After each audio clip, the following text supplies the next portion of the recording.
ओम अज्ञानतिमिरन्धस्य ज्ञानञ्जनशलाकया चक्षुर्मिलितं येन तस्मै श्रीगुरुवे नमः।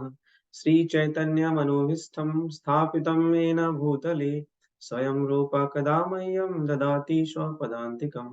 वन्देऽहं श्रीगुरुं श्रीयुतपदकमलं श्रीगुरून् वैष्णवांश्च श्रीरूपं साग्रजातं सहगण रघुनाथान्वितं तं सजीवं साद्वैतं सावधूतं परिजनसहितं श्रीकृष्ण चैतन्य देवं श्री राधा कृष्ण पादान सहगण ललिता श्री विशाखान्वितांश्च। हे कृष्ण करुणा सिंधु दीनबंधु जगतपते गोपेश गोपिका कांत राधा कांत नमस्तुते। तप्त कांचन गौरांगी राधे वृंदावनेश्वरी वृषभानुसुते देवी प्रणमामि हरिप्रिये। वाञ्छाकल्पतरुभ्यश्च कृपा सिन्धुभ्यैव च पतितानां पावनेभ्यो वैष्णवेभ्यो नमो नमः। जय श्री कृष्ण चैतन्य प्रभु नित्यानंद श्री अद्वैत गदाधर श्रीवासादि गौर भक्त वृंद। हरे कृष्णा कृष्णा कृष्णा हरे हरे हरे राम राम राम हरे हरे। तो आप सबका स्वागत है आज के इस जो परम कल्याणमयी चर्चा है उसके विषय में हम लोग। हालांकि मेरी कोई ऐसी योग्यता नहीं है, बस आप सबकी संतुष्टि के लिए, आप सबके परम संतोष के लिए इसी भाव से मैं यहाँ पे उपस्थित हुआ हूँ। मुझे कुछ वैसे तो आता नहीं है, ना मैं कोई ऐसा स्कॉलर हूँ ना कोई पंडित हूँ, बट जो मैंने अपने गुरुजनों के मुखारबिंद से, अपने वरिष्ठ जो भक्तगण हैं उनके आचरण में जो मैंने देखा है, मैं उन्हीं दो चार बातों को थोड़ा लिपिबद्ध करने का प्रयास करूंगा। श्री गौरव ने मुझे ये सेवा प्रदान किया है, तो मैं अपने आप को सौभाग्यशाली महसूस करता हूँ कि ये जो परम कल्याणमयी चर्चा है इसके विषय में हम लोग बात करने का प्रयास करेंगे। कैसे हरि नाम जो है वो हमारे जीवन में कितना महत्वपूर्ण है। तो उसके पहले मैं चर्चा शुरू करने से पहले जो हमारे परम आराध्य जगत गुरु श्रील प्रभुपाद जी, जिनकी परम करुणा से हम लोग यहाँ पर उपस्थित हुए हैं और ऐसी महान चर्चा के विषय में हम लोग चर्चा करने का सौभाग्य प्राप्त कर रहे हैं, तो एक बार फिर से मैं उनको प्रणाम करूंगा। नमो विष्णुपादाय कृष्ण पृष्ठाय भूतले श्रीमते भक्ति वेदांत स्वामी नामने नमस्ते सारस्वती देवी गौरवाणी प्रचारिणे निर्विशेष शून्यवादी पाश्चात्य देश तारिणे जगत गुरु शील प्रभुपाद की जय। तो जैसा कि मैंने कहा कि मुझ में कोई ऐसे विशेष योग्यता नहीं है कि इस महान विषय पे मैं कुछ बोलूं, बट बस आप सबकी प्रसन्नता के लिए, आप सबकी संतोष के लिए मैं प्रयास करूंगा। जो कुछ भी मैंने सुना है, वरिष्ठ भक्तों के आचरण में मैंने देखा है, उसको यहाँ पर मैं उपस्थित कर सकूं। तो हालांकि मुझसे हो सकता है बहुत सारी गलतियां हों, बट आप हंस की भांति, जैसे हंस दूध से दूध निकाल लेता है और पानी छोड़ देता है, तो आप लोग भी उस जो मेरी बातों में जो कुछ भी अच्छा ऐसा निकल जाए, वो सब मेरे गुरुजनों की कृपा से उस दूध रूपी गुण को आप एक्सेप्ट करिएगा और उस जल को, जो अवगुण रूपी जल होगा, उसे आप छोड़ देने की कृपा करिएगा। जैसा कि चैतन्य चरितमृत में भी कहा जाता है, भ्रम प्रमाद विप्लिप्सा कारण पाटो आर्स विघ्न वारे नहीं दोष यही सो। तो जो शुद्ध वैष्णव होते हैं उनके हर वाक्य में कुछ ना कुछ हमें टीचिंग्स प्राप्त होती है, बट जब बद्ध जीव कुछ बोलता है, चाहे वो आध्यात्मिक विषय पे बोले या फिर संसारिक विषय पे, उसमें अधिकतम गलतियां ही होती हैं। हो सकता है कुछ गुणकारी बातें वो बोल दे, बट मैक्सिमम उसमें गलतियां होने के चांसेस होते हैं। तो आप सबसे मैं पहले ही क्षमा प्रार्थी हूँ कि कुछ अगर ऐसी गलती होती है तो कृपया करके मुझे क्षमा करिएगा। जैसे अगर हम देखें चैतन्य महाप्रभु के जीवन में, तो जब वो निमाई पंडित के रूप में गंगा के तट पे मिले थे केशव कश्मीरी से, तो कृष्णदास कविराज गोस्वामी इस चीज को काफी अच्छे से डिटेल में वर्णन करते हैं कि जो केशव कश्मीरी थे उन्होंने 1 घंटे के दौरान ही लगभग 100 श्लोकों का वर्णन कर दिया था।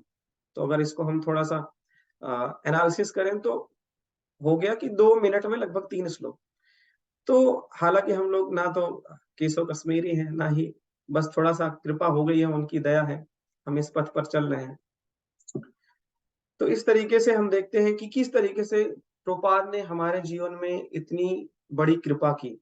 तो जप करते समय, चूंकि हम लोग जप की महिमा के ऊपर हम बात करने जा रहे हैं, तो जप करते समय जो सबसे पहली बात आती है, वो आती है ध्यान पूर्वक जप करना।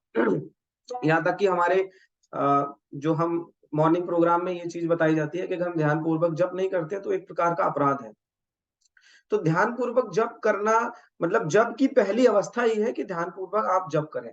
अब उसमें आता है, सबसे पहली जो बात आती है वो आपका पोस्चर कैसा है।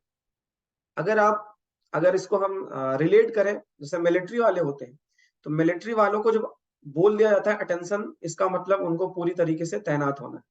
तो ऐसे ही एक तरीके का हमारे लिए ये एक युद्ध है, इस माया के प्रति, इस भौतिक जगत के प्रति। तो हमें जब करते समय अपने पोस्चर पे बहुत बल देना चाहिए। जब जब हम जब कर रहे हैं तो पूरी तरीके से अवेयर रहना चाहिए। अदरवाइज क्या होता है, जब हम विश्राम की अवस्था में होंगे तो हमारा मन भी विश्राम की अवस्था में चला जाएगा। जैसे हमारे मन के दो पंख होते हैं, एक होता है भूत वाला और एक होता है भविष्य वाला। और जब करते समय अति आवश्यक है कि हम वर्तमान में रहें।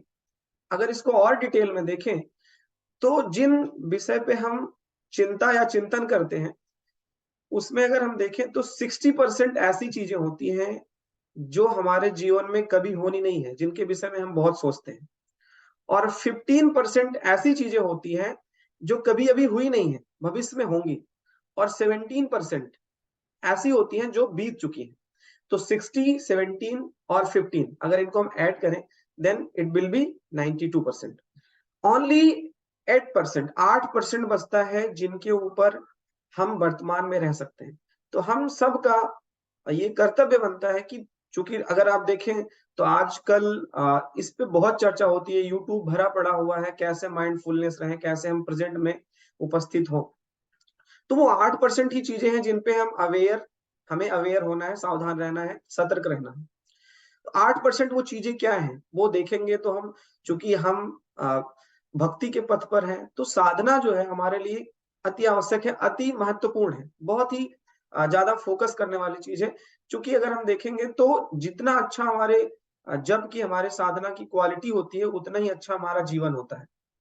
अगर आप अपने जप में उत्साह नहीं रखते हैं, ऐसे यूं ही चलने देते हैं, तो क्या होता है, फिर हमारा जीवन भी उसी तरीके से, या फिर अपने पूरे दिन को ऑब्जर्व करते हैं तो बड़ा ही निराशाजनक हमें रिजल्ट प्राप्त होता है।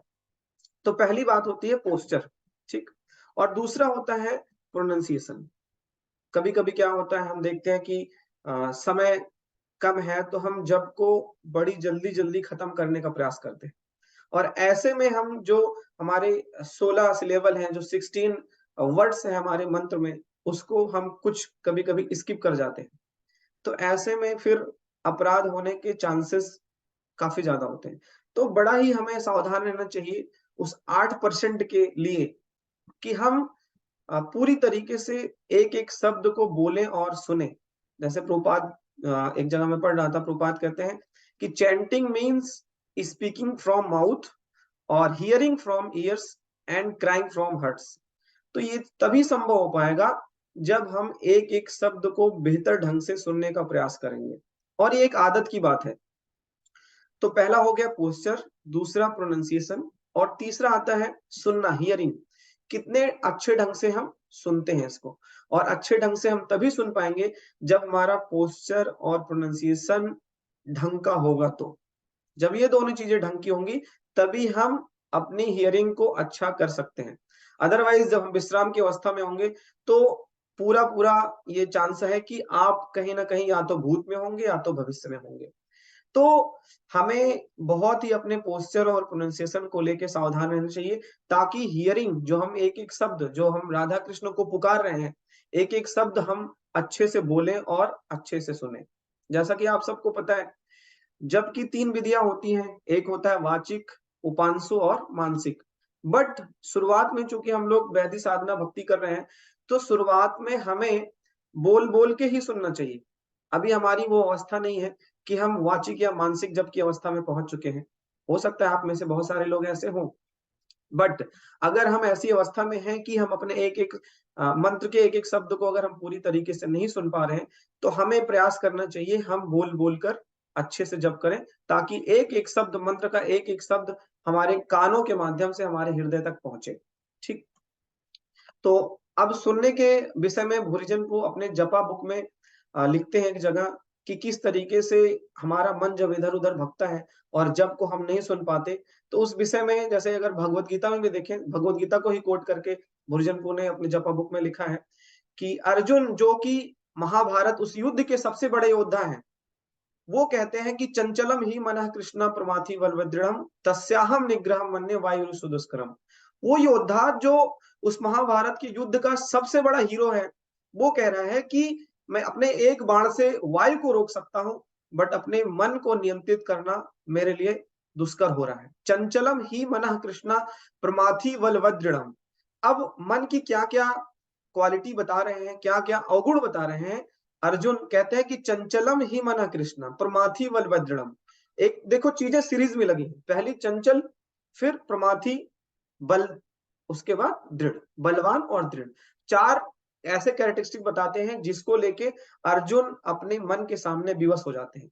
पहला है चंचल मन। हम सबका बहुत चंचल है, जाहिर सी बात है, हम सबका मन चंचल है।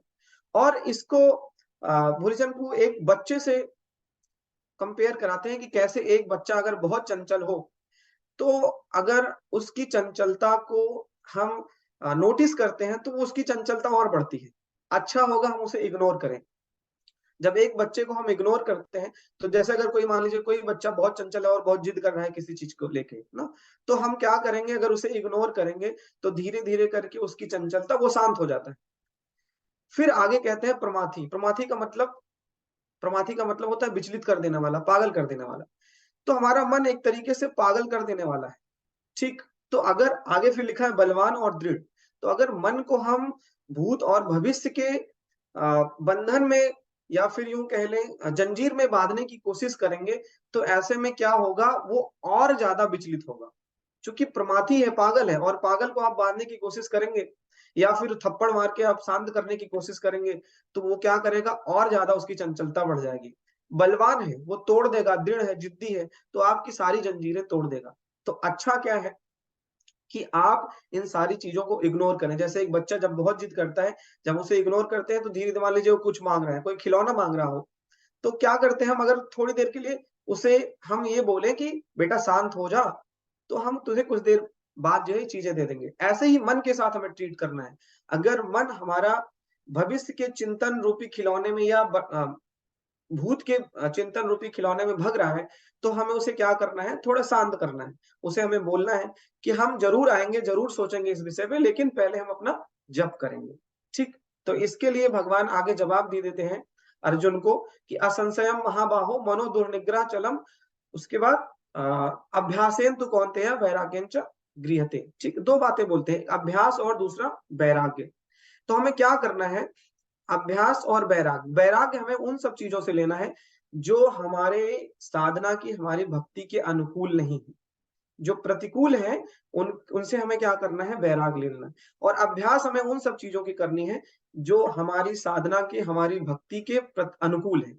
जो अनुकूल है उन्हें हमें अभ्यास में लेना है, और जो प्रतिकूल है उनसे हमें वैराग्य लेना है। वो जो भी आप देख सकते हैं, हम सबके जीवन में सब अलग अलग प्रोफेशन में हो सकते हैं, कोई स्टूडेंट है, कोई जॉब में है, या कोई बिजनेस में है, तो सबके जीवन में अलग अलग तरीके का वैराग्य या अलग अलग तरीके की अनुकूल प्रतिकूल परिस्थितियां बनती रहती हैं। तो को ऑब्जर्व करके हम अपने जीवन में उस चीज को सुधार करने का प्रयास करेंगे, तो जाहिर सी बात है धीरे धीरे हमारे जप में सुधार अवश्य होगा। इसको अगर हम यूं समझें, जैसे अगर हम अपने मन को बार बार इस चीज को बताते रहेंगे, जैसे इसको एक एग्जाम्पल से समझे, जैसे एक माँ होती है, माँ अपने बेटे को मान लीजिए कुछ खिलाने का प्रयास कर, मान लीजिए खीर खिलाने का प्रयास करती है, और बेटा ना खाए, तो माँ उसे कहती है ये लास्ट है, ये लास्ट है। ऐसे ही अगर हम अपने मन को एक बड़ा टारगेट ना देके, अगर हम मन को शुरुआत में ही बोल दें कि हमें 16 माला का जप ध्यान पूर्वक करना है, तो एक बड़ा टास्क हो जाएगा। बेहतर होगा हम अपने मन को ये बोले कि मैं हर एक बीट पे, हम अपने मन को एक संकल्प दिलाएं कि इस बीट को मैं पूरी तरीके से सुनूंगा, एक एक वर्ड को अच्छे तरीके से सुनूंगा। और जब एक बीत जाए तो दूसरे पे फिर से हम संकल्प लें। धीरे धीरे करके क्या होगा, कि ये जो संकल्प का ड्यूरेशन है, ये एक लंबे समय तक चलने लगेगा। जो बार-बार हम एक-एक बीट्स पे ले रहे हैं, वो धीरे-धीरे कई बीट्स पे भी हम चला लेंगे। तो देन धीरे-धीरे एक अभ्यास बन जाएगा, चूँकि ये सब आदत की बात है। मैं जैसे बहुत सारे लोगों को देखता हूँ, जैसे मैं प्रभु जी को ही देखता हूँ, श्री गौर को, तो प्रभु जी जब बैठते हैं, तो पता नहीं किस मूड से बैठते हैं, हम समझ नहीं पाते, और प्रभु जी जब एक बार बैठते हैं, तो पूरा जप खत्म करके ही उठते हैं, और ना ही कहीं झपकी लेते हैं, ना ही कहीं इधर-उधर, पूरा फ़ोकस होते हैं। तो बहुत हम लोगों का सौभाग्य है कि ऐसे भक्तगणों का संग हमें प्राप्त हो रहा है। इसके विषय में हम चर्चा करेंगे, कैसे भक्तों के संग से हम लोग अपने जप को सुधार सकते हैं। तो अब दूसरी बात आती है, कैसे 2 मेंटल ब्लॉक्स होते हैं, जो हम सबके जप को बाधित करते हैं। उनको हटाना अति आवश्यक होता है। कभी-कभी क्या होता है कि हम जो सबसे पहला मेंटल ब्लॉक्स होता है, वो होता है हमारी जो मैकेनिकल चैंटिंग का जो ट्रैप है, जिसमें हम फँसे पड़े हैं। तो सबसे पहले हमें यही समझना पड़ेगा कि ध्यानपूर्वक जप करने के क्या-क्या फ़ायदे हैं। अगर हम ध्यानपूर्वक जप करने की महिमा को जितना ज़्यादा सुनेंगे, उतना ज़्यादा ये जो मैकेनिकल चैंटिंग का ट्रैप है, इससे निकलते जाएँगे। बट अब प्रश्न ये उठता है कि इस ट्रैप से हम निकलें कैसे? तो निकलने के लिए हमें अभ्यास तो ज़रूरी है, साथ-साथ हम ज़्यादा से ज़्यादा उसके बारे में सुनें। जैसे क्या होता है, अगर भौतिक जगत में देखें, तो कोई व्यक्ति किसी अगर हम भौतिक जगत में देखते हैं, तो कोई व्यक्ति किसी को अपना आइडियल बना लेता है, वो कोई एक्टर होता है या कोई क्रिकेटर होता है। ऐसा क्यों होता है? क्योंकि वो उसकी महिमा के बारे में सुनता है। अब भले ही वो भौतिक महिमा है, लेकिन उसके बारे में सुनता है, तो उसके प्रति उसकी आसक्ति बनने लगती है। तो ऐसे ही अगर हम जप के बारे में खूब ज़्यादा सुनेंगे, तो धीरे-धीरे हमारी आसक्ति डेवलप होगी जप के विषय में। लेकिन कभी-कभी क्या होता है, जब हम मैकेनिकल चैंटिंग के ट्रैप में फँसे होते हैं, और इसको हम शास्त्रों में सुनते हैं कि हरि नाम की इतनी महिमा है, और हम अपने अनुभव को देखते हैं, तो दोनों में बहुत बड़ा गैप निकलता है। तो ऐसे में हमें लगता है कि जैसे चलता है, ऐसे चलने देते हैं। तो फिर हम मैकेनिकल चैंटिंग के ट्रैप से निकल नहीं पाएँगे। तो इसके लिए हमें क्या करना पड़ेगा, जो जिन भक्तों जो भक्त उत्साही हैं, जिनका जप में काफ़ी अच्छा टेस्ट है, उनका हमें संग करना पड़ेगा। उनसे हमें चर्चा करनी पड़ेगी जप के विषय में, और जितना ज़्यादा हम उनसे चर्चा करेंगे, उनका संग करेंगे, भागवतम में सुनेंगे, धीरे-धीरे हमारी जो भौतिक आसक्ति होगी, वो खत्म होने लगेगी। और जैसे-जैसे भौतिक आसक्ति खत्म होगी, वैसे-वैसे हमारा उत्साह बढ़ता रहेगा। और अगर हम ध्यानपूर्वक जप नहीं करेंगे, तो हमारी भौतिक आसक्ति खत्म नहीं होगी, और हमारा उत्साह भी नहीं बढ़ेगा। और उत्साह नहीं बढ़ेगा, तो ज़ाहिर-सी बात है, हमारे जो जप की क्वालिटी है, वो नहीं बढ़ेगी, और जप की क्वालिटी नहीं बढ़ेगी, तो हमारे जो जीवन की क्वालिटी है, वो भी नहीं बढ़ेगी। इसलिए जप की गुणवत्ता जितनी ज़्यादा बेहतर होगी, उतने ही हमारे जीवन की गुणवत्ता भी बढ़ती जाएगी। जितने डिग्री में हम जप को सुधारेंगे, उतने डिग्री में जो है, हमारा जीवन भी सुधरता जाएगा। तो 1969 की बात है, एक बार किसी ने प्रभुपाद से पूछा कि कैसे या कब कोई व्यक्ति पूर्ण रूप से कृष्ण भावना भावित हो सकता है। तो प्रभुपाद का इस पे जवाब होता है कि किसी भी क्षण जब कोई व्यक्ति जितना गंभीरता से, जितने उत्साह से, सिंसियरिटी से अपनी जप की क्वालिटी को बेहतर कर लेता है, वो उतनी जल्दी कृष्ण भावना भावित हो सकता है। प्रभुपाद कहते हैं, there is no limit to improvement of anyone. किसी के जप में जो है, कोई लिमिट नहीं है कि कितना ज़्यादा हम जो है सुधार कर सकते हैं। कहने का मतलब, इस चीज़ को लेके हमें सैटिस्फाई नहीं हो जाना चाहिए कि हमारा जप जो है अब बेहतर होने लगा है। बल्कि हमें निरंतर प्रयास करते रहना चाहिए कि और ज़्यादा कैसे हम बेहतर कर सकें। तो जिस तरीके से जब माँ अपने बेटे को खीर खिलाती है, और बेटा एक बार टेस्ट पा जाता है कि खीर जो है बहुत अच्छा है, तो फिर माँ को बहुत ज़्यादा प्रयास नहीं करना पड़ता कि खीर का टेस्ट कैसा है ये बताने के लिए। जब एक बार वो बच्चा टेस्ट कर जाता है उस खीर को, तो फिर से वो खाने के लिए उत्सुक होता है। ऐसे ही अगर हम प्रयास करके एक बार जब के उस टेस्ट को अगर हम महसूस कर गए, फ़ील कर गए, देन हमें बहुत ज़्यादा फिर प्रयास नहीं करना पड़ेगा, वो धीरे-धीरे हमारे अभ्यास में आ जाएगा, और ये एक हमारे हमारे चरित्र में आ जाएगा। चूँकि अगर अभ्यास हम करते रहेंगे, तो धीरे-धीरे ये आदत में बनेगी, और जैसे ही हमारी आदत होती है, वो धीरे-धीरे हमारे संस्कारों में आ जाता है। और फिर जप की क्वालिटी आपके माध्यम से और लोगों का भी बेहतर होने लगेगा। चूंकि मैंने देखा है वरिष्ठ भक्तों का जो एक ओरा होता है, जब वो जप करने बैठते हैं, तो भले ही हमारी जप की क्वालिटी बहुत खराब हो, लेकिन जब हम उनके संग में बैठते हैं, तो कहीं न कहीं उनका प्रभाव हमारे ऊपर पड़ता है, उनकी ओरा का, उनकी आभा मंडल का।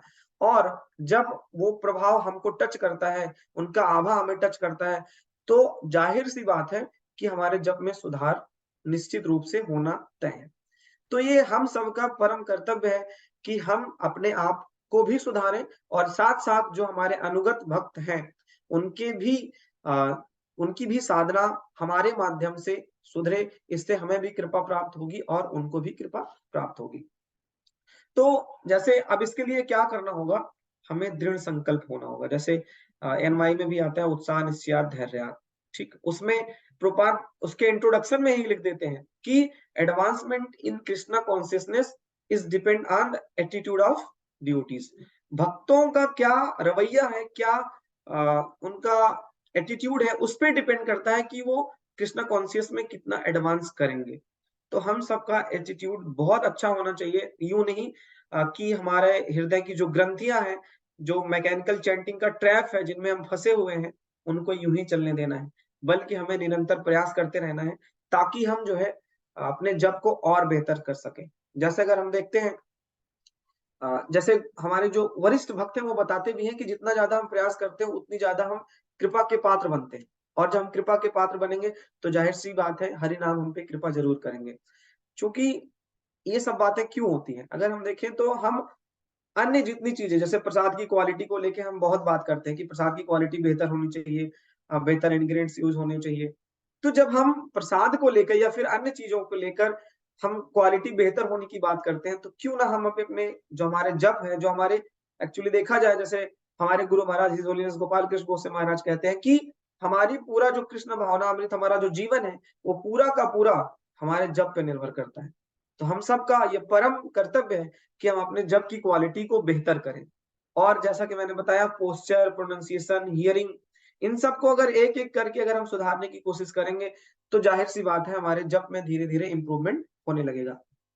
एक दूसरी बात जो कि मैंने रुक्मणी कृष्णपुर से सुना था, वो आप सबसे मैं शेयर करने का प्रयास करूँगा। प्रभु जी एक जगह बताते हैं कि कैसे हम अ, अपने जप को और बेहतर करने के लिए एक एक्रोनिम के माध्यम से सुधार कर सकते हैं। तो प्रभु जी वहाँ पर एक एक्रोनिम यूज़ करते हैं ईयर, ई-ए-आर। उसमें ई का मतलब बताते हैं ईगरनेस, उत्सुकता। तो जैसे अगर हम देखते हैं पूरे शास्त्रों का जो मर्म है, वो हरिनाम ही है। या फिर हम अपनी गुरु परंपरा देख लें तो सबने हरिनाम की इतनी महिमा गाई है, पूछो मत। या फिर जो अभी वर्तमान आचार्य हैं, उन लोगों ने भी और जो वरिष्ठ भक्त हैं, उन सब ने हरिनाम के ऊपर इतना कुछ बताया है कि अगर हम उन्हें प्रतिदिन भले ही एक सेंटेंस सुने, तो हो सकता है कहीं न कहीं कोई एक सेंटेंस हमको हमारे हृदय को छू जाए और वो एक लंबे समय तक हमको हमारा उत्साह बनाए रखे। तो पहला जो इस ईयर में जो पहला ई है, ई का मतलब हो गया ईगरनेस। ईगरनेस का मतलब उत्सुकता, कितने ज़्यादा हम उत्सुक हैं। जैसे हम बहुत सारे भक्तों को देखते हैं, जैसे ही जब हम प्रणाम मंत्र बोलते हैं, वैष्णव प्रणाम मंत्र खत्म होते ही हम देखते हैं कुछ भक्त ऐसे उत्साही होते हैं, इतनी उत्सुकता होती है उनके अंदर, वो तुरंत की तुरंत तुलसी महारानी के सामने जप करना शुरू कर देते हैं बैठकर। और कुछ लोग ऐसे भी होते हैं जो इधर-उधर कुछ अन्य कार्यों में लगे रहते हैं। तो हम सबको इस चीज़ को बड़ा ध्यान देना चाहिए कि जप के समय में हमें मल्टीटास्किंग नहीं होना। जैसे जब शुरू होता है, हमें संकल्प करना चाहिए, प्रार्थना करना चाहिए अपनी गुरु परंपरा से, ताकि हम बेहतर ढंग से जप कर सकें। तो पहला यही है, जैसे प्रभुपाद इसको कहते भी हैं कि easiest, safest and quickest way of going to back to Godhead. ये कौन है? ये हरि नाम है। तो और अगर हम देखें अपनी गुरु परंपरा में, तो जैसे भक्ति सिद्धांत सरस्वती ठाकुर कहते हैं, हरि नाम इज़ आवर लाइफ। हरि नाम हमारा जीवन है। और गौर किशोर बाबा कहते हैं कि ये समस्त सिद्धियों को प्रदान करने वाला मंत्र है। कौन? हरि नाम। अगर हम चैतन्य महाप्रभु को भी देखेंगे तो जब वो ईश्वरपुरी पाद से मिले थे, तो उन्होंने हरे कृष्ण महामंत्र तो दिया था, साथ ही साथ जो है भागवतम पढ़ने का निर्देश दिया था कि आप ध्यान पूर्वक भागवतम पढ़ें। सोचिए जो अ, स्वयं भगवान है, राधा कृष्ण के युगल फॉर्म है, उनको वो इस निर्देश को पालन कर रहे हैं, ताकि जो है, अब चूंकि हम उन्हें भी पता है कि इस पूरे भागवतम का जो मर्म है, जो कि भगवान का एक तरीके से शास्त्र रूपी अवतार है, उसमें इस मर्म को अच्छे से बताया गया है कि हमारे जीवन का जो सार है वो हरे कृष्ण महामंत्र ही है। तो क्यों ना हम सब इसे अपने जीवन का सार बना ले, पूरी तरीके से इस बात को गांठ बांध ले कि सब कुछ, जो कुछ हमारे इर्द गिर्द घूम रहा है, उन सब के माध्यम से हमें जो कुछ अपने जीवन में करना है, उसको, इन सब को किनारे रखते हुए जो हमारा सेंटर है वो हमारा हरे कृष्ण महामंत्र होना चाहिए, ताकि हमारा जीवन और बेहतर हो सके और हम इसी जीवन में जो हमारा परम लक्ष्य है उसको प्राप्त कर सके। और फिर भक्ति विनोद ठाकुर भी कहते हैं ना कि नाम बिना किछु एक नाही 14 भुवन माझे, मतलब इस 14 लोकों में भी अगर हम देखें तो नाम के बिना और कुछ नहीं, नाम ही एक है जो परम कल्याणकारी है। तो इस तरीके से हमें अपना उत्साह बनाए रखना चाहिए। जो भी भक्त हमारे आसपास उत्साही भक्त हैं उन्हें हमें संग करना चाहिए, ताकि हम अपने जप में अपनी क्वालिटी को बढ़ाते रहें। तो अब कुछ और बातें हम देखना चाहेंगे। जैसे हम देखते हैं कि जैसे मैंने पहले पीपीएस देखा, प्रोनाउंसिएशन और पोस्चर, प्रोनाउंसिएशन और हियरिंग। साथ ही साथ एक और, जैसे इस एक्रोनिम में ई हो गया, ई फॉर एगरनेस, और ए फॉर होता है अटेंशन। अटेंशन में जो पीपीएच है, प्रोनाउंसिएशन, पोस्चर, प्रोनाउंसिएशन और हियरिंग, वो अगर इन तीनों चीजों को फॉलो करते हैं तो अटेंशन जो है अपने आप बेहतर होने लगता है। जैसे एक मिलिट्री के किसी भी आर्मी मैन को अगर हम अटेंशन बोलते हैं, इसका मतलब वो पूरी तरीके से अवेयर हो जाता है अपने जो भी उसका कर्तव्य है, और जब विश्राम बोलते हैं तो फिर विश्राम अवस्था में चला जाता है। इसी तरीके से जब हम जब शुरू करें तो उत्सुकता के साथ साथ अपने मन को हमें अटेंशन बोल देना चाहिए, ताकि वो पूरी तरीके से तैनात हो उस माया के युद्ध में लड़ने के लिए। और तीसरी बात आती है आर। आर फॉर होता है remaining consciousness of Radha Radhika Raman, या फिर राधा श्याम सुंदर, राधा माधव। तो ईगरनेस, अटेंशन और R for remaining in consciousness of Radha Radhika Raman. हम जब करें तो हम इस चेतना में रहें कि राधा राधिका रमन, राधा माधव, राधा श्याम सुंदर हमारे सामने उपस्थित हैं, वो हमें देख रहे हैं, हम उन्हें पुकार रहे हैं, वो हमें देख रहे हैं। तो अगर इस चेतना से हम अगर जप करेंगे तो जाहिर सी बात है, जैसे अगर इसको हम भौतिक एग्जांपल से देखें, जब हम किसी से कुछ वार्तालाप करते हैं, किसी से डिस्कशन करते हैं, तो अगर उस व्यक्ति को हम ध्यान पूर्वक आई कांटेक्ट बना के बात करते हैं तो वार्तालाप काफी अच्छी होती है, स्वस्थ वार्तालाप होती है, स्वस्थ ढंग से हम चर्चा कर पाते हैं। और अगर हम इधर उधर देखते हुए उस व्यक्ति से हम उससे मुखार बिंदुओं से हम आपस में बातें नहीं कर रहे हैं, तो क्या होगा, वो व्यक्ति इस चीज को नोटिस करेगा कि ये सामने वाला मुझे नोटिस नहीं कर रहा है, तो वो फिर हमारी जो डिस्कशन हो रहा है उसमें इंटरेस्ट नहीं लेगा। ऐसे ही हरि नाम भी है, वो कोई यूं नहीं कि कुछ भी है, हरि नाम एक व्यक्ति है।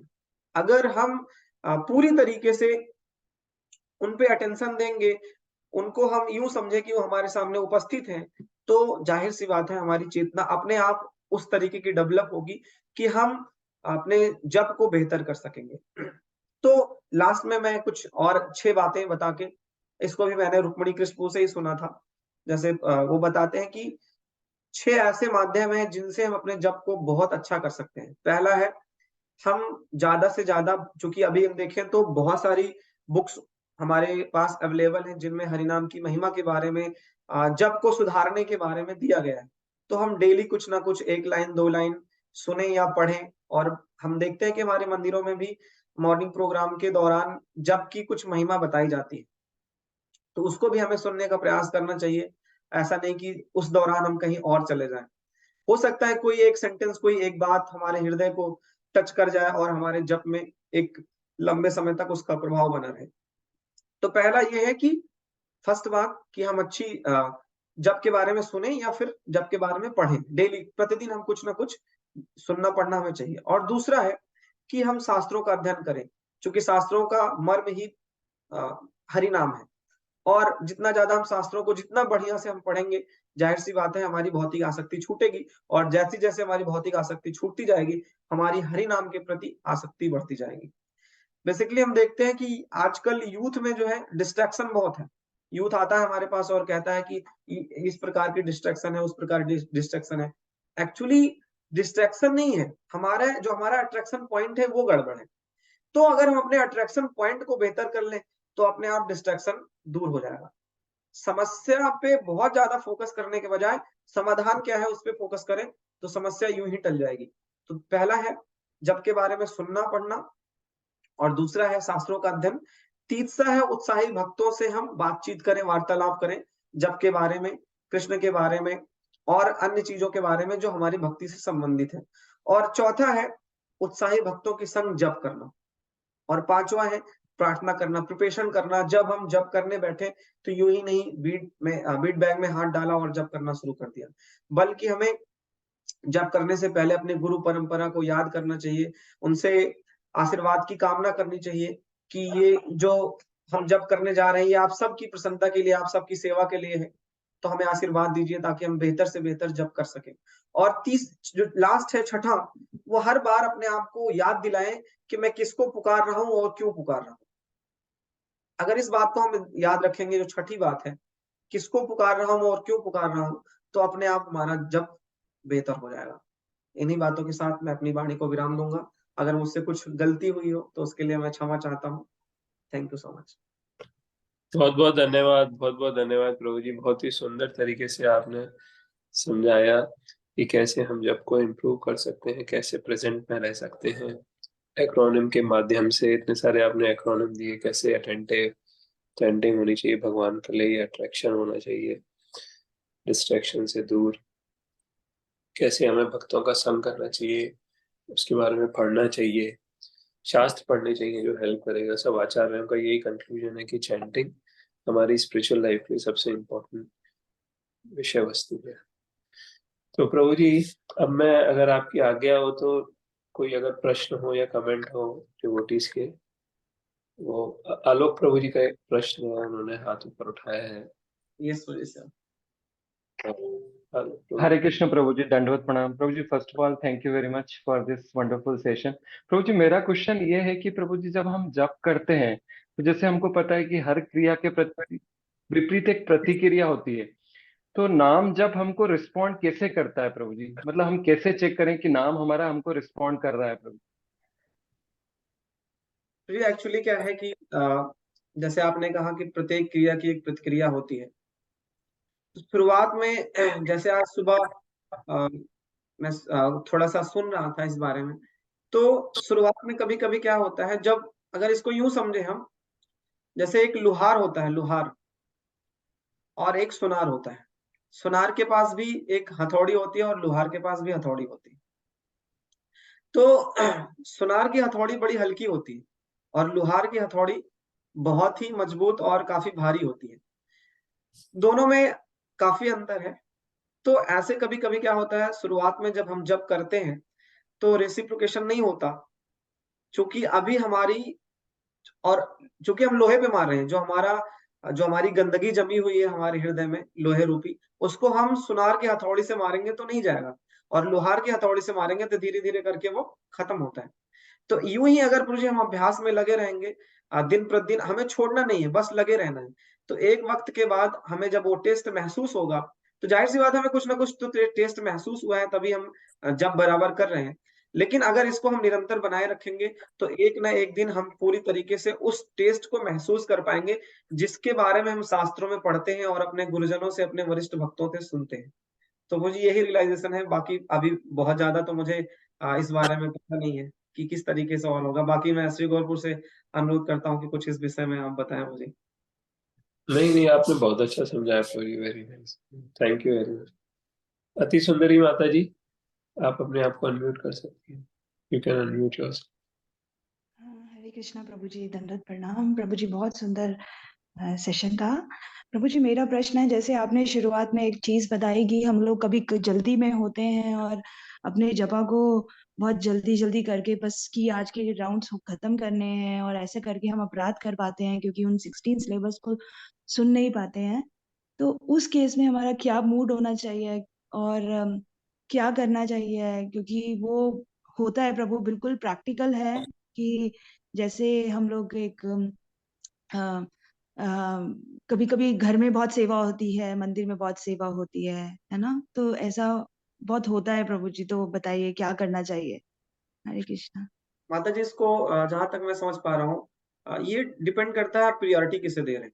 जैसे अगर इसको हम भौतिक जगत में देखें तो जब एक किसी माता जी की जब शादी होती है, तो देखा गया है कि हर एक, जैसे वो माता जी जब ब्यूटी पार्लर में जाती हैं तो वहां पे कई घंटे बिता के आती हैं, 3 घंटे 4 घंटे, या फिर और जितने सेशन हो, जितने फंक्शन होते हैं, उन सब में काफी समय लगता है। लेकिन जब जो विवाह का मेन रस्म है, जब पंडित बैठ के वो 7 वचन यज्ञ, इन 7 फेरे, ये सारी चीजें कराता है, उस वक्त लोग समझते हैं ये जल्दी जल्दी हो जाए, उस चीज को प्रायोरिटी नहीं देते। कहने का मतलब उसको एक तरीके से यूं समझ लें कि हम उसको जब प्रायोरिटी नहीं देते तो वो चीज फिर गंभीरता से नहीं लेते, तो उसका प्रभाव हमारे पूरे जीवन पे पड़ता है। इसी तरीके से जो कुछ हम कर रहे हैं, जैसे आपने कहा कि मंदिर में सेवा रहती है, ये रहता है, वो रहता है, बट अगर आप जब को प्रायोरिटी देंगे, जैसे मैं बता रहा था, वो जो मेन सेरेमनी है शादी का, शादी विवाह का जो मेन सेरेमनी है, यज्ञ का, 7 फेरों का और अलग अलग चीजों का, जब उसको प्रायोरिटी देते हैं तो पूरा जीवन बेहतर जाता है। ऐसा मेरा अनुभव नहीं, लोग बताते हैं, ऐसे बहुत सारे लोगों का अनुभव है जो शादीशुदा लोग हैं, या फिर अभी वैष्णव कल्चर से लोग शादी करते हैं, तो उसमें देखा गया है इस चीज को ज्यादा प्रायोरिटी दी जाती है। ऐसे ही अगर हम अपने जो भी हमारी सेवा है या फिर जो कुछ भी है, उन सब में साधना को अगर हम इंपॉर्टेंस दें, प्रायोरिटी दें, तो जाहिर सी बात है जितनी और चीजें हैं वो अपने आप बेहतर हो जाएंगी। तो जहां तक मैं समझ पा रहा हूँ, हम सबको अपने जप को प्रायोरिटी देना चाहिए। अगर जप को प्रायोरिटी देंगे तो हम जल्दबाजी नहीं करेंगे। जैसे मैंने बताया कि एक माता जी की जब शादी होती है तो वो सजने में जल्दबाजी नहीं करती, क्योंकि उन्हें प्रेजेंट करना है कि मुझे अच्छा दिखना है। ऐसे ही अपनी साधना को अच्छा दिखने के लिए हमें जल्दबाजी नहीं, बल्कि उसको प्रायोरिटी देके बेहतर ढंग से, जब बेहतर ढंग से हम एक एक शब्द को सुनेंगे, उसका हम श्रृंगार करेंगे एक एक शब्द का, तो हम जाहिर सी बात है हमारी साधना बेहतर दिखेगी। हरे कृष्णा, बहुत सुंदर एग्जाम्पल देके प्रभु जी आपने समझाया। थैंक यू प्रभु जी। हरे कृष्णा। कृष्ण। अभी एक कमेंट है, वो मैं पढ़ता हूँ। अर्षद प्रभु ने कमेंट दिया है। हरे कृष्णा प्रभु जी, दंडवत प्रणाम, thanks so much for a power pack japa talk. You explain things in a very simplified manner, easy to understand. Please do bless us so that we can implement the learnings from your talk. Your Hindi is of nectarian quality. Hare Krishna. Thank मुझे you very much. हम सबको एक दूसरे के लिए प्रार्थना करना चाहिए। मैं तो इतना योग्य नहीं हूँ, बहुत नया बच्चा हूँ। श्री गौरपू का बड़ी कृपा है मुझ पर, प्रभु जी अपने अपना संग मुझे प्रदान करते रहते हैं, और आज सुबह ही प्रभु जी ने मुझे सेवा दिया। तो हम सब, मैं स्वयं जो है इस चीज के लिए बड़ा आभारी हूँ, और आप सबसे आशीर्वाद की कामना करता हूँ कि मुझे अपना आशीर्वाद प्रदान करें, ताकि मैं बेहतर सेवा कर सकूं और अपने जप को मैं सुधार कर सकूं। मैं भी प्रभु जी की क्लास पहली बार सुन रहा हूँ, बहुत ही सुंदर है प्रभु जी। काफी डिवोटीज ने मेरे को बोला प्रभु जी बहुत अच्छा प्रवचन देते हैं, आज सुनने का सौभाग्य प्राप्त हुआ। बहुत ही सुंदर प्रभु जी। कृष्ण किशोर प्रभु कह रहे हैं हरे कृष्ण, दंडवत प्रणाम, thank you very much for sharing very good tips. Vikas Prabhu ji कह रहे हैं हरे कृष्ण प्रभु जी, दंडवत प्रणाम, thanks for giving us how can we improve jap. Very nice, ठीक है। बहुत बहुत धन्यवाद आप सब लोगों का। Also for reminding Rukmini Krishna Prabhu, ये लोग पंजाबी भाग से जुड़े हुए हैं। ठीक है, थैंक यू वेरी मच प्रभु जी। इस ग्रेस श्रीवास आनंद प्रभु जी की जय। जय हरे कृष्णा, दंडवत प्रणाम हरे प्रभु कृष्णा, जी, दंडवत दंडवत प्रणाम। प्रणाम। प्रभु की जय। जय हरे कृष्णा प्रभु जी, थैंक यू सो मच, दंडवत प्रणाम। थैंक यू प्रभु जी। हरे कृष्णा, दंडवत प्रणाम।